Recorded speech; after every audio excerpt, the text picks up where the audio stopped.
decoding hand movements from brain activity using MEG. Researchers have used magnetoencephalography, MEG, to decode hand movements from brain activity. MEG is a non-invasive neuroimaging method that measures the magnetic fields generated by the brain's electrical activity. The study aimed to improve the decoding accuracy for hand movements using advanced machine learning algorithms. MEG captures precise information about the brain's neural activity. The researchers collected MEG data from participants while they performed a set of hand movements.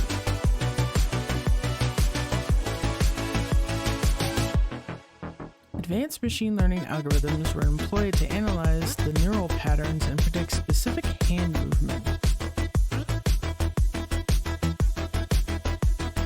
The models achieve high accuracy in decoding hand movements from the MEG data.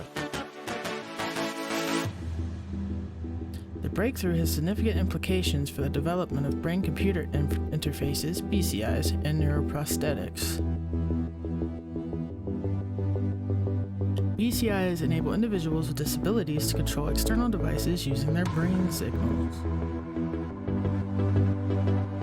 By decoding complex movements from brain activity, researchers can enhance the capabilities of assistive devices and improve the quality of life for individuals with motor impairments.